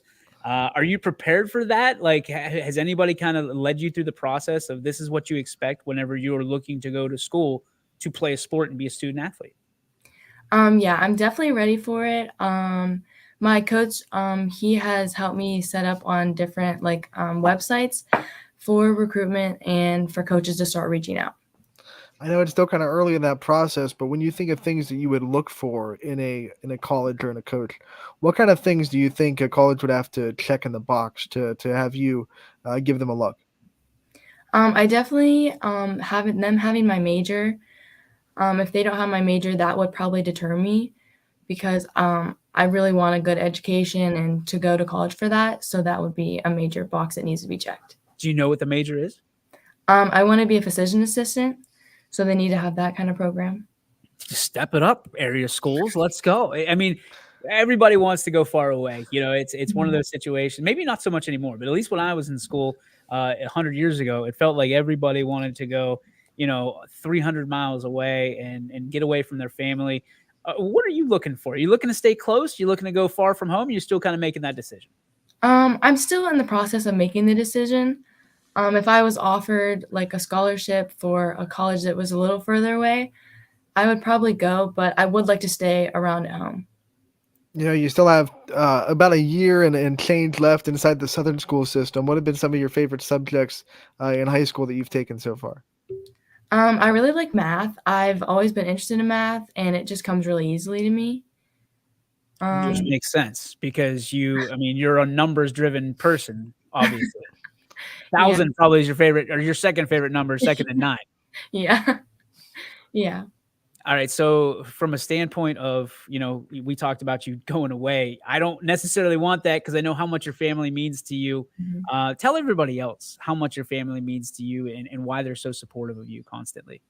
They really push me to do my best and always get one step better than I have been. I play JO, and they're so supportive, getting me to practice on time before I had my license, being on time to stuff, being early, always just putting in the extra work, even in the off season. You said earlier that your teammates dance and cheer on every point. Who's the best dancer on the team, though? Oh boy, probably Hannah Reynolds. Where do you rank on that list? I'm towards the bottom. You said you got your license. Where's the place to go, before Southern games or after Southern games? Me and my friends, we go to Lisbon Nutrition a lot. We go there and get teas. We used to go to Subway a lot, but now we're feeding the team, so we all just talk and hang out before games. I think everyone, when they get their license, there's that one place they want to go by themselves that they've never been able to drive themselves to. What was that place for you? Probably Dunkin' Donuts. I knew it. What? All right. I'm channeling my inner Dunkin' Donuts here, which is not good. What is the go-to for you at Dunkin' Donuts? I'm going to this time of year, I'm just going to put it in the back of my mind, a guess. Go ahead. I just get a caramel iced coffee from there. I was going PSL. All day. You're not a pumpkin spice girl? I've never tried it. What? Never. Stay on that path, young lady. Don't go to the dark side. Because pumpkin has to do with fall. What's your favorite season of the year? Is it the fall? Do you like the winter and the snow, or do you like the spring, or maybe even the summer and the heat? Probably the summer. I like it. Who in their right mind would ever pick winter from Southern local? Like it's in Columbiana County in general. There's nobody that's ever going to pick that. It's just dirty snow. That's all it is. It's mush. Riley, thank you so much for joining us. We are so proud of you. We're proud to be the home for Southern Local here at YSN, and a great night last night, one that you'll have forever, not only in your gymnasium, but on YSN. So congratulations once again. Super proud of you, and keep up the great work that you've been doing across the board. Thank you. And thank you for having me. Always. Congratulations. We got to get you back on the big dogs list now, right? Yeah. There she goes. Riley Malott, not Malott, Anthony, not Malott. The hammer. The hammer. You made me look like a buffoon with that on Big Dogs, and I had to apologize to her in person because it was. I mean, it takes like an hour to render. Just one of those things. So, God bless Riley for being a good sport and all that, and certainly she'll be up for Big Dogs again. I have to imagine. I don't know, Anthony. 1,000 assists. I would imagine she's on that list somewhere, right? At some point in the next couple weeks. Milestones usually get you on the list. That's almost it's not a hard rule, but it's one that we tend to follow. When And you how hit sweet milestones. she was so sweet. I mean, she is one of the nicest people ever. But she's fierce on the floor, man. You do not want to mess with her. You see 9 in blue and gold, and you want to stay as far away from her as possible. No, thank you. Because especially when you know that she's setting it up to really good hitters. Like, when that ball goes up in the air, you're like, I'm about to feel it. Without a shadow of a doubt. I mean, she is one of the best in the Valley, and she certainly proved it last night. So congratulations to Riley and the entire Southern local community and the volleyball program. And I know Coach Shansky's out there somewhere listening to this with a smile on his face. So he's been doing an excellent job of setting his girls up for victory so they can set him up, in the right ways because of his coaching style and listen, when you're talking about coaches in the area, that guy is the creme de la creme when it comes to volleyball, and he cares so much about the sport and the girls that play it. So kudos to him. And then, the first time I got to see Riley live was back her freshman season when Southern came into Columbiana for a game, and I was there to broadcast it. And I was blown away by how fast she was running that offense as a freshman. And I was not surprised at all that her favorite set was a fastball to the outside pin because, just as a freshman, I was like, man, she's setting this ball fast. This offense is humming. And, fast sets are harder to read for a defense. I was so impressed. And now all of a sudden, as a junior, she's upped her level even further. I'm going to show my novice right here. What is that? Explain to. Is that what I was talking about? The little bump and then somebody's already up in the air? Right. Like you got the hierarching sets to the outside that you see a lot, but the fast ones are, they don't have a lot of arc. They just go right to the outside and your outside's right there to hit it. So the blockers don't have a lot of time to react to it. I'm going to try this. Is it called a reverse set? Is that the thing that I always call it, when they set behind, I always call it a back set to the right side. Okay. I just like, I like the reverse set. I like the sound of it. So like I told her, I just create my own vernacular on the volleyball court and hope it works. Like the knuckleball has caught on around the area. Like everybody calls it a knuckleball. I think it's called a floater. Yeah. The float serves that kind of, serve, yeah. It's you watch it from behind the play. It really works like a slider in baseball. It can move, down and out. No. Yeah. It works like a knuckleball. It knuckles its way, and then it just like a knuckleball can go anywhere in baseball. So that's why I adopted it because it looks exactly the same. It's exactly the same as a knuckleball. The best float servers have the ones that dive, and those are the ones that are hard. And you ask a lot of the best serve receivers in volleyball if they'd rather get a hard serve at them or if they'd rather get a float serve. They'll say, give me one that I have to react to instead of one that I have to try to guess where it's going to go in the air. Really? Oh yeah. They like the fast reaction. It's almost like your body just takes over. It's muscle memory. Well, but guess when what? you have to read a ball slow. I'd be doing, if that's the answer, guess who'd be working on knuckleballs? The float serve. Right. Like no other. I'd be like Tim Wakefield with the float serve. Well, you look at baseball hitters, they'd rather hit a fastball than an off-speed pitch. Well, because it's got velocity. That's right. Completely different. It's not as easy to control. It's for the same reason when you ask what would you rather pass on the serve receive? Well, I'd rather pass one that's hit hard because at least then it's just a reaction, right? My body can just react to it. And when you have to receive a float serve, you don't just have to react to it. You have to read it and try to guess where it's going to go. I don't know enough to tell you about how to react to a float serve. I know how I react to a fastball. It's the same way you react to a ball if it's hit to you. A lot of times, if you have more time to think about it, you're going to make that error. So very interesting. You just rely on your reaction, and a lot of times your muscle memory will take you through it. But yeah, I guess that makes sense. But yeah, I personally, DJ Yoakley, standing on the other side, I would rather a float serve because I'm taking that baby back to the other side. You try to do that again. See if you can do that with a kill. Sometimes those you've probably seen a lot. Those little finesse shots that girls hit over the blockers, those can really kill a team. They're not ready for a ball that's floated right in the middle of their defense, and that can really work wonders if you have a player that can, especially if they can disguise it well, go up like they're going to hit it, and then just float it right over the blockers. I'm trying to think. I did a game the other day. No, I shouldn't say the other day. It was a couple weeks ago that someone was absolutely on fire with their serves, like long serve, short serve, floater. It was, and I'm sitting there, I'm like, this is the best server I've ever seen in person. And for the life of me, I cannot remember who. It'll come to me because I'll start going back and what games I did. Oh, it was Crestview. It was Emsch. Oh yeah, Emsch is good. Holy cow, Emsch is good. It was obviously that bloodline is good too. So, when you look at, I lost my train of thought. I'm sorry. Well, I was going to say something before you brought up the serve, and it just went. I want to shift gears for a minute here because there's a great, and I mean a great article by Steve Ruman today in the Trib, and it talks about the teams that have already secured playoff spots. We're 4 weeks in, Anthony, and there are teams that have secured playoff spots because they have enough points. So according to Steve Ruman in the Trib today, the list of area schools which have already earned enough points to qualify for the postseason include Austintown Fitch, Canfield, West Branch, Girard, South Range, United, Brookfield, Valley Christian, Warren JFK, Lowellville, and Southern Local. Already in. And JFK not only knows it will play in week 11, but it will host a first-round home game. Which isn't that... Help me out. I'm pretty sure that... Yeah, that's right. He's correct.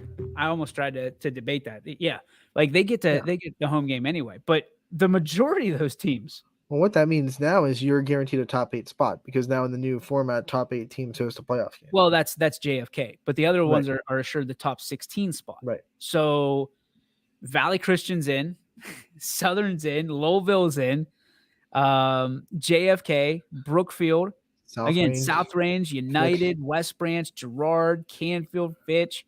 That's pretty impressive 4 weeks in to be having teams that have already qualified for the playoffs. So my question to you is, does that change how you coach the rest of the year? Knowing you're in, like you're in 4 weeks in, you're not even halfway through your schedule. You're in. Are you able to, again, maintain focus for the rest of the 6 weeks? I guess you're always chasing the bell cow, right? You're chasing that top spot. However, you're in. I think teams still would love to host, so they want to fight for that top 8 at least. But I think there's not that desperation level to say we have to make the playoffs. You have to work every week. We have to win this week to make the playoffs. That kind of goes away, and some coaches coach differently in that atmosphere. So I guess there are some coaches that would not have to feel like they have to throw the kitchen sink at other opponents just to make sure they get the win and make the playoffs. So you might be able to get a little bit more conservative in spots. But I think this early in the season, you definitely still want to go out there and put on a show and get yourself to a point where you can say, we're hosting a playoff game 1, and 2, we want momentum into the playoffs. We don't want to be one of those teams that guaranteed a playoff spot 4 weeks in, but then ended up the season 6-4, and we don't have a lot of momentum going into the playoffs at all. Out of all those teams, which team do you think has the biggest arrow up? As in, like, they can go make the biggest rush towards a number 1, number 2 seed. I think it's Lowellville. No, remember Canfield has I believe the highest point totals out of anybody on that list. But you said Lowellville. I think it's Lowellville because of the division they play in. Because they play a couple of teams in their conference that are a higher division anyway, so they'll be getting points for those if they win those games. I think they have a good chance. Do you think they'll jump JFK? Because JFK plays a tough schedule, JFK has a real a chance that they could stumble. So I would say they're a jumpable team because of how much they test themselves a little bit, if that makes sense. And then Lowellville still has Jackson Milton undefeated and Middle Ridge undefeated on their slate. So those will get them a lot of points when you're playing teams that are racking up a lot of wins. But they're not beating anybody. That was the argument yesterday. Jackson Milton and Ridge. Ridge has 2 wins, or has played to the tune of other teams to 2 wins. And I know that makes no sense, but you know what I'm trying to get at. Yeah, like the combined win total of their wins 2 games or 2 games. And then you look at there are a lot of teams that are sitting in that boat too. So that doesn't help Louisville at all. And that's the trouble is but when Louisville plays Jackson Milton, they'll get points for beating an undefeated team. It doesn't matter. Like, they won't get points based on who Jackson Milton has played before then. They'll get points based on beating a team in Division. I think Jackson Milton's still 7. So they'll get a team for beating a Division 7 team that has 4 wins on the season. So that'll get them points. The points I don't think factors into who your opponent has beaten. That'll factor into Jackson Milton's points, but I don't think that factors into Louisville's points for beating Jackson Milton. I think the only thing that matters there are wins and losses for your opponents. And like I said, Louisville has undefeated Jackson Milton and undefeated Middle Ridge still on their schedule. Sigler says these local leagues really hurt the teams at the top out of conference schedules are critical. And I agree with that. I certainly agree with that. And that's why, I'm not trying to put the kibosh on Louisville. Everybody, I've taken so much heat for, you never talk about Louisville. Like, I love Louisville. I love them. I think that they're a really good team. Vinny Ballone's one of the best players in the entire state. Although I think they're behind the 8 ball because they don't play anybody. They out of conference, it's been tough for them because who was it? It was Camel, it was Columbiana, and who was the third team? They had to pick one up. They went to South Central. That's right. It's. And I don't even know what division that team was or how many points they got for that. And I'm not taking anything away from the players, and I'm not taking anything away from the coaches, and I'm not trying to sit there and say that Louisville isn't who we thought they were going to be, because they are. But I think that we're starting to understand that Springfield's a little down this year, and I say a little down because they still pushed Louisville to the brink. At the end of the day, people are going to say, well, we pulled away late. You did. However, Springfield gave you a scare, and there's Springfield had a chance to take a lead in the fourth quarter. And they're 0-4 to this point. That's why I think that there's teams, and people are going to say that I'm pointing at South Range, and I'm not. There's teams that you look at and you say, players, no matter what they tell you on the outside, they look at them and they go, we are going to need our best game to beat this team. Like the best game we've ever played. Everybody 1 through 54, or how many players on the roster. Everybody plays their best game on that roster on that night, and we have a chance. There's teams out there that are saying that. I think Louisville is not one of those teams. I think they look at the first 4 games of the season, and people that are playing Louisville say, I guarantee you, Jackson Milton is saying Louisville is beatable if we do this, right? If we stop Vinny Ballone, which is a task, that's a tall task, they stand a chance. If they can keep him below this number, there's a chance to win that ball game. And if they win that ball game, what do we do with Jackson Milton? Like, right. they have to be in the top 10 at that point, right? Yeah, me and Ty were talking about it yesterday. I mean, it might be a spot where you just take over the spot. You beat the 7, you're undefeated. They'd be 5-0 against the. See, you do that a lot. You do that a ton. You put new teams in that spot. I got caught up in that this week, and I got obviously I called myself out on Monday. And I was like, dang, man, I got so infatuated with putting a couple of new teams on the power rankings that I forgot a couple of them that could have been obvious. And I was like, dang, I was mad at myself. Cheney. I didn't want to out myself that much and be like, here are the teams that I forgot. Oh, yeah. Oh, yeah. Yeah. We'll do it. I missed Valley, Christian, and Cheney. I left them off the list, and it wasn't like a purposeful thing. I was just like tunnel vision with trying to get some new teams. That's not the point of the power rankings. I know. I was just like, oh man, there were some teams that I thought that were playing really well, and I was like, oh man, let's get some new blood in there, and I just completely forgot about some of the ones that were obvious. You're too nice with that stuff. Right. You are. I mean, like when you took Cheney off, I was like, wait a minute, I had to go do a double take and make sure that they won by 25 points and that they were 4-0. Mose was the first one to call me out for that one. You were the one that called me out for Valley.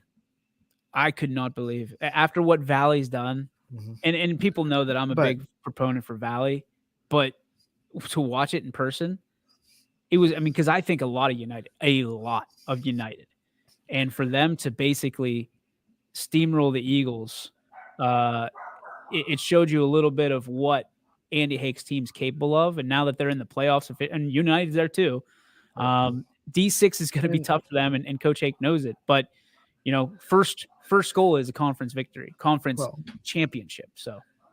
And I absolutely believe they belong on the power rankings. So don't take what I'm about to say as saying that, like, I'm not trying to justify me leaving them off. It was a mistake. They should be on the power rankings. I was wrong. But you talked about Lowville's schedule, and like Valley's leading up to United was one win, which is why they weren't on the power rankings. Right. And then United leading up to that game really wasn't a great schedule either. Crestview was a big win, but they were still a winless Crestview team. But you rack up the wins, and then how good is that winless team? How good is Springfield? How good is Crestview? Well, you look at the scores. I mean, Salem was in the top 10, and they lose one game and they're out of it. Look what happened to Ursuline. Ursuline went from 4 to 10.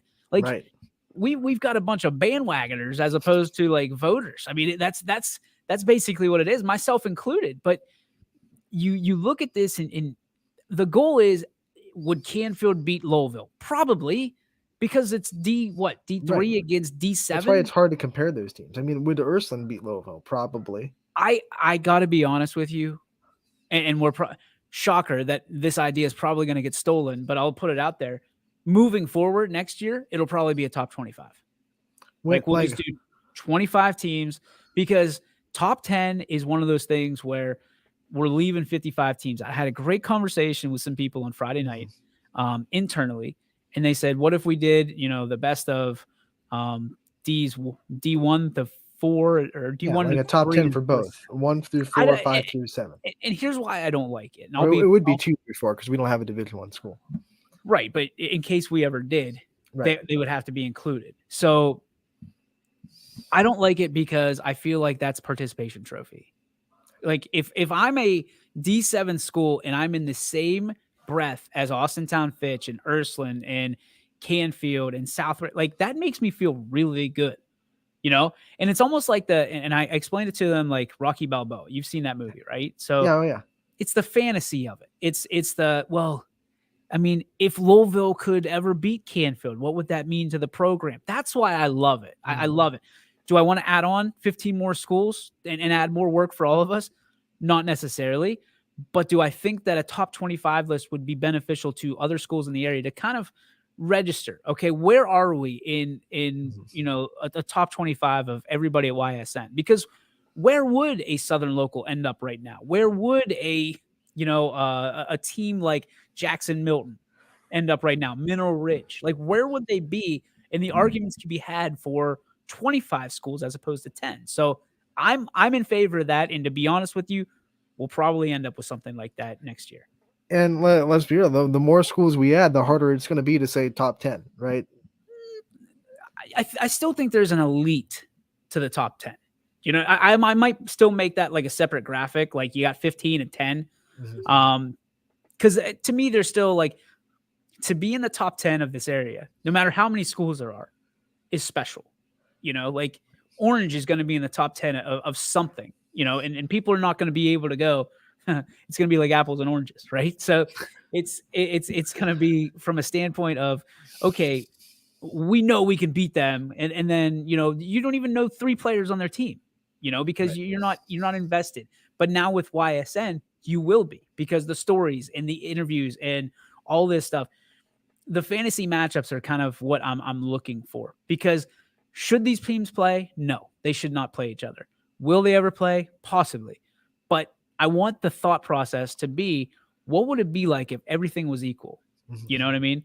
And I don't like the D4 through D7 thing. Like that's why they have the rankings they do on Joe Idol. You know what I mean? Like, this is fantasy. This is for fun. Let's have fun with it. So I like your point. Like, what does it mean to a Division 7 team to say that we're in the same breath or we're in the same conversation as a Canfield, as a Fitch, as an Ursuline, as a South Range? What the premier, powerhouses of football in the area. We're on that list with them. That's got to be kind of I don't even want to say pat on the back, because it's more than that. It's got to be a boost to say, we are impressing people enough to be voted on a list with these teams.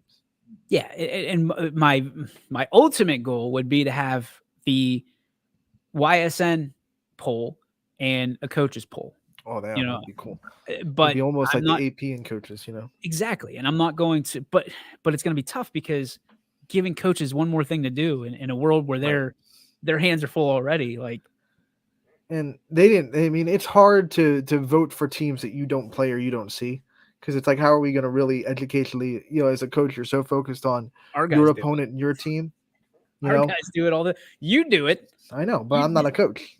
No, and that's what I'm saying is like having, if we can't keep that kind of the homerism in our own four walls, I can't expect anybody else to do it. Right. I can't expect a coach to vote for a team that's outside the region and say that they're top 10, unless they just base it on schedules and they are base it on wins and losses. And, we try to talk to our guys and say, don't just base it on wins and losses, base it on who they've beaten. Don't base it on, if these teams were to play each other, because that just won't happen. You're not going to see Fitch play Lowville. You're not going to see Fitch play, a lot of these schools, because Fitch, they're trying to play up because they've got big dreams and aspirations of winning a state championship, not down the road, right now. And you see Ursuline do it all the time. Ursuline's not going to necessarily, they played Brookville because I think it was out of necessity. But you're not going to see Ursuline play too many smaller schools because they want the points. That's what Ursuline has always done. They play up.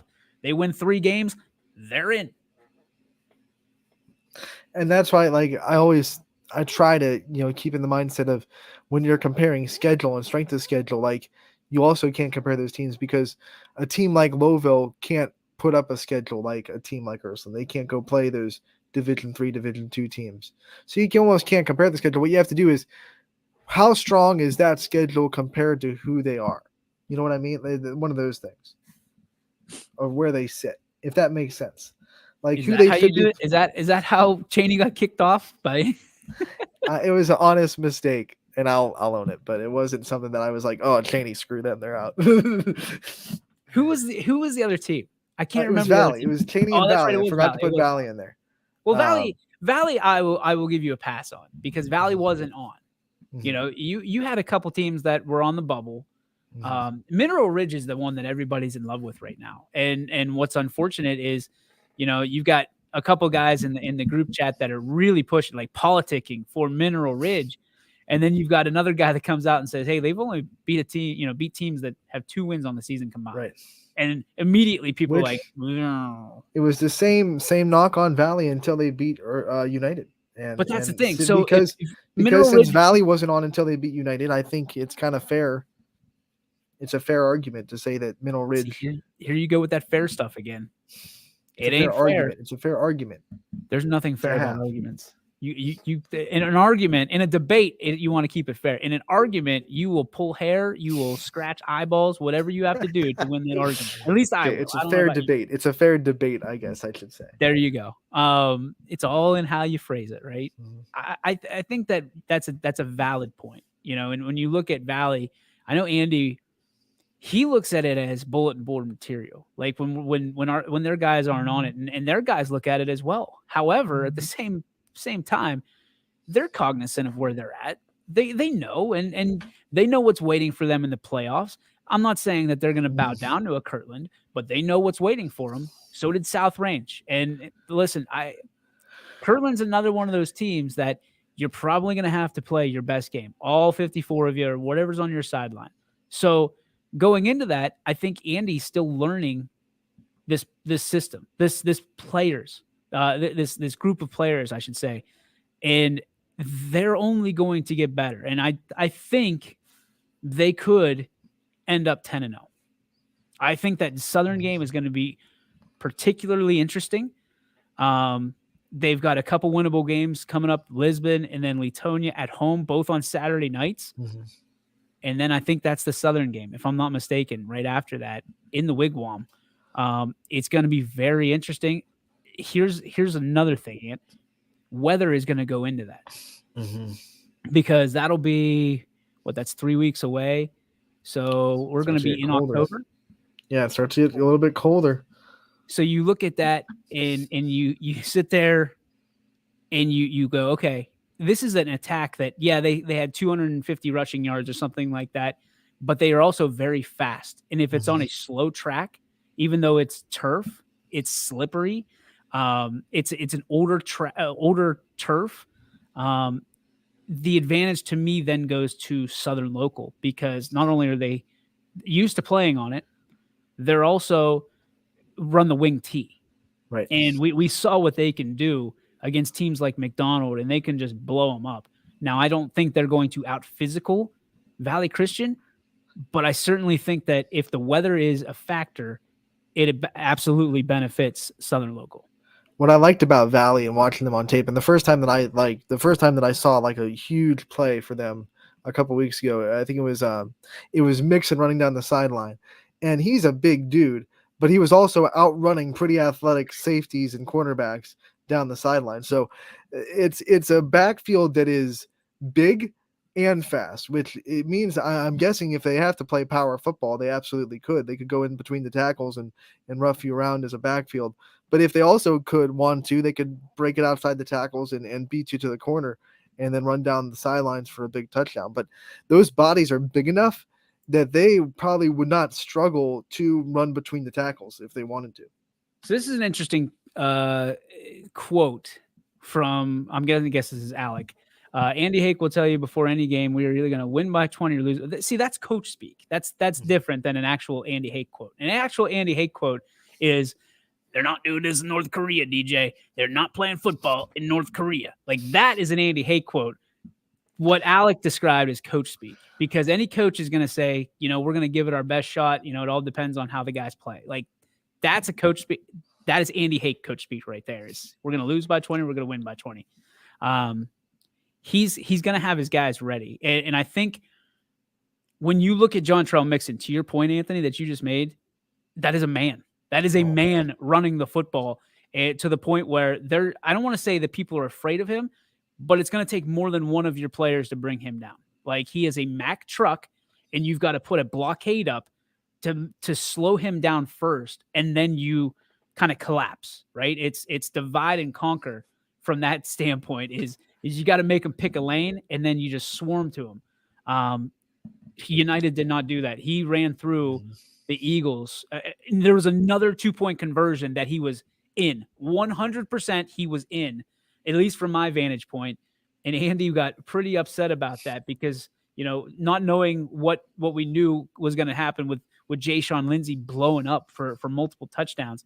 That could have been a big turning point in the game. And anytime you miss a conversion, there's a little bit of that momentum that slips to the other side. So I like that game is going to be fun as all get out. And it's going to be interesting because what announcer is going to get that game that night? Quinn has got his work cut out for him, my friend, because that is going to be a primetime game on the network in the Wigwam. And I believe, maybe I'm wrong on this, but I think I'm the only one that has made the trip on a Friday night down to the Wigwam so far. Siggy hasn't been down there for football? Good question. I don't know. Siggy, I don't have the... No, because wait, they were there for McDonald. They played at Crestview. Mm-hmm. And they played at East Canton, so they were away. So you had the only home game of the slate until the one they just played. I'm just saying. I think that was away too, right? That was. They were at Lisbon. Yep. So really, I think you've had the only home game so far on their slate, if I'm not mistaken. Alex saying the Jontrell Mixon beast on the field, nicest guy you'll ever talk to. I agree.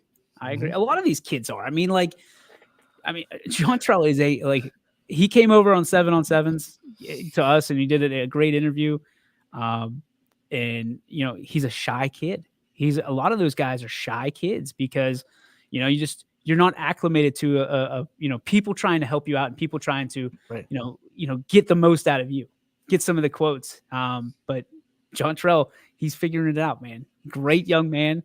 I gotta believe he's gonna be a D1 guy. I really do. Just size alone, he's gonna be a guy that a lot of these D1 places take a long look at.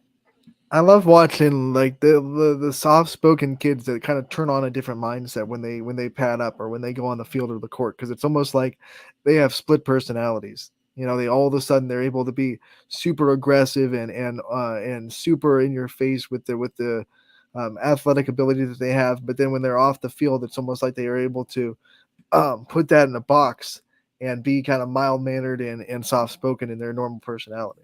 Siggy says, I'll be at the Wigwam for the matchup week 10 against United. Ton of playoff points at stake. Now, that's going to be interesting because it will, especially if Southern beats Valley. Then that'll be a game where it could be a three-way tie in the EOAC. What if it's one of those 8-9 matchups, right?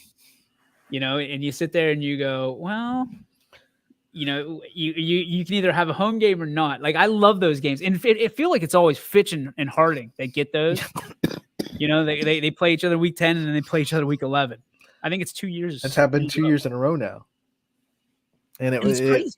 Happened the opposite way each year. I think last year, then 2 years ago, Fitch got the win in the regular season, and then Harding got him in, or no, it was the other way around. Harding got him in the regular season, Fitch got him in the playoffs, and I think last year it was the same thing where, you know, one game went one way, and then Fitch kind of ran away with it in the playoffs. We have some interesting stuff we're going to talk about on the Power Hour. Our buddy Mike gave us a lot to think about with kind of the power rankings and what if they were legit solely based on computer points, right? If they were based on computer points, what would the power rankings look like? We're going to go over that. Not that we're trying to keep building up, but listen, this is really, really fascinating of stuff because all the people that were hitting me up of Fitch needs to be number one, deservedly so. They're going to be shocked to see where Austintown Fitch is on this list. There are some surprises. Some teams that, you know, are on the list that haven't been on our power rankings. Some teams that are a little bit lower than you might expect based on their computer rankings right now. There are definitely surprises. 7, I want to say. Yeah, South Range is 7. I didn't want to give away anything, but yeah, South Range was 7. So yeah, there are definitely some surprises on that list. So you're going to want to tune into the Ysn Power Hour. We're going to take an hour-long break. With that hour, you can tune into the Casual Sports Podcast here on YSN. And a programming note, in case you don't follow them on Twitter or social media, they have made it a big-time adjustment. They are not talking national anymore. They're talking about local. So you guys need to tune in and watch their show because they are making a huge effort to make sure that more names, more programs are pushed out there. So tip of the cap to them because that's what we're all about here. And they got it, they understand it, and they're working to make sure it's the best show possible for our viewers. So make sure you tune into them in just about 8 minutes or so here on YSN. What I like about that is they are guys that they have teams they broadcast, and they have teams that, you know, are like Brookfield. They're Matt Morrison and Alec are kind of the Brookfield people, and Liberty and Valley Christian, and they're kind of in that realm, so they're going to be able to kind of speak educationally on those on another, you know, geographical spot of YSN. Well, it's just it's what we do, right? And we kind of had, and I'll give them a ton of credit because they did their research when it came to the national and regional stuff.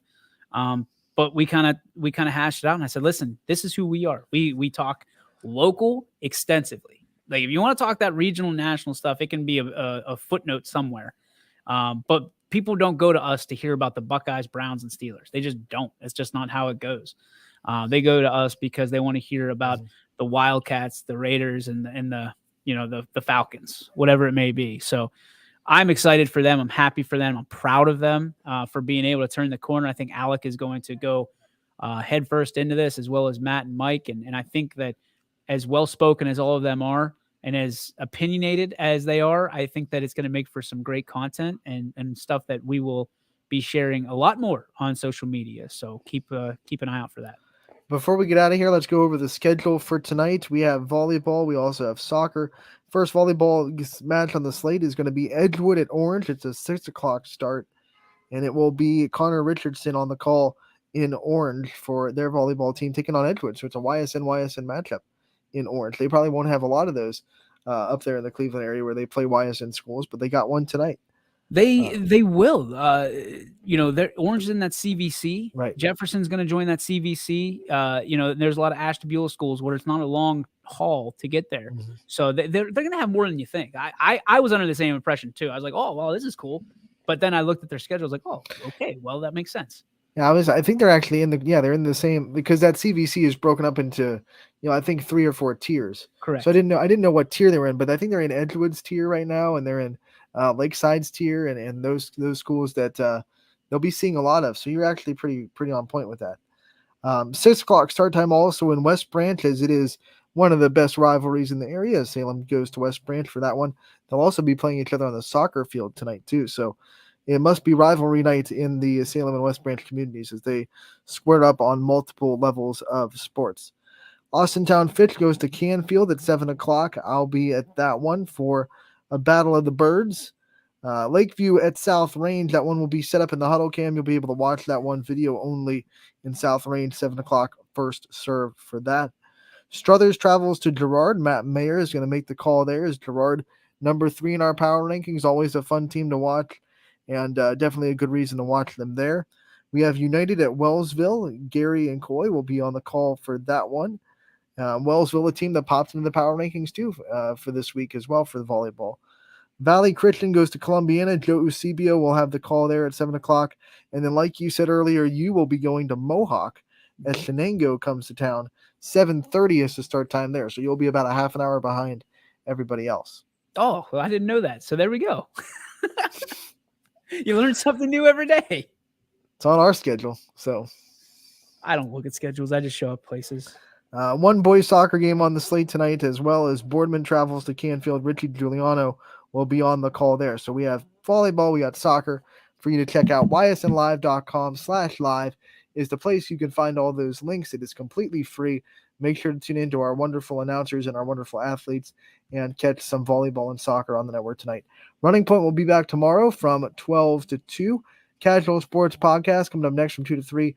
And DJ will have more of the Power Hour from 3 to 4 with you today. So thank you so much